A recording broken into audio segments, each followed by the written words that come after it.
हाँ देखिए, कल पढ़े थे आप औसत चाल, औसत वेग। औसत चाल और औसत वेग से रिलेटेड बहुत सारा क्वेश्चन मैं बनवा दिया। एक बार फिर से उसको थोड़ा रिवाइज करते हैं कि कल लॉन्ग सॉल्यूशन आप किए थे, पूरा डिस्टेंस निकाल कर, पूरा टाइम निकाल कर डिवाइड करते थे, कुल दूरी बटा कुल समय औसत चाल का वैल्यू देता था। उसी तरह औसत वेग के लिए कुल विस्थापन निकालना पड़ता है कुल समय। दो तीन पॉइंट यहाँ पर लिखे हैं। पहला पॉइंट पे लिखा हुआ ये, यदि कोई वस्तु एक पॉइंट से बी पॉइंट तक जाता है v1 वेग से और फिर लौट आता है v2 वेग से, तो इसका औसत चाल और औसत वेग क्या होगा? तो जाने का दूरी और आने का दूरी सेम है, डिस्टेंस डबल हो जाएगा और टाइम निकाल कर डिवाइड करेंगे तो इस तरह से एक फार्मूला आता है।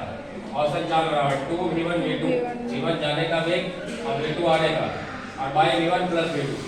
और औसत वेग, तो वेग चूंकि जीरो होगा क्योंकि जितना गया उतना फिर आ गया, यानी जहाँ से चला वहीं आ गया, तो विस्थापन जीरो हो गया। विस्थापन जीरो तो वेग जीरो, इसलिए औसत वेग जीरो हो जाएगा। दूसरा पॉइंट लिखे है कि यदि सिर्फ गया है, आया नहीं लौट कर, तो जितना डिस्टेंस गया उतना ही विस्थापन भी हो गया।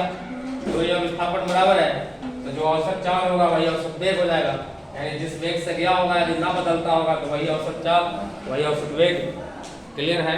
तीसरा पॉइंट लिखे है, यदि कोई वस्तु आधा दूरी यानी ए से बी तक और फिर आधा दूरी बी से सी तक यू वेग से जाए फिर वी वेग से जाए, तब इसका औसत चाल औसत वेग क्या होगा? तो चूंकि दूरी तो सीधा है तो विस्थापन भी वही होगा, तो दूरी विस्थापन यहाँ भी सेम होगा, लेकिन लौटने वाला नहीं है, जाने वाला है, तो जो औसत वेग होगा वही औसत चाल हो जाएगा। और इसका भी फार्मूला उसी तरह से जैसे कुल दूरी बाई कुल समय निकाले तो उसी तरह से आ जाएगा 2u v by u plus v। तो ये शॉर्टकट फार्मूले का यूज करके भी आप क्वेश्चन सॉल्व कर सकते हैं।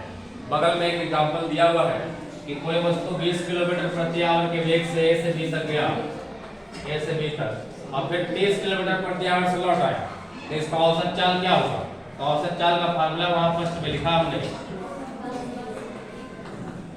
औसत चाल बराबर, तो जाने का वेग है 20 और आने का वेग है 30, तो 20 × 30 और उसका 2 टाइम्स लेना है, यानी 2 × 20 × 30, अब आई 20 + 30 u + v, तो कितना हो जाएगा?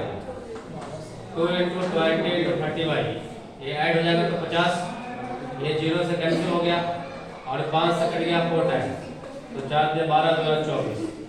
इसका मतलब 24 किलोमीटर प्रति आवर के वेग इसका औसत चाल है। और यदि औसत वेग निकाले तो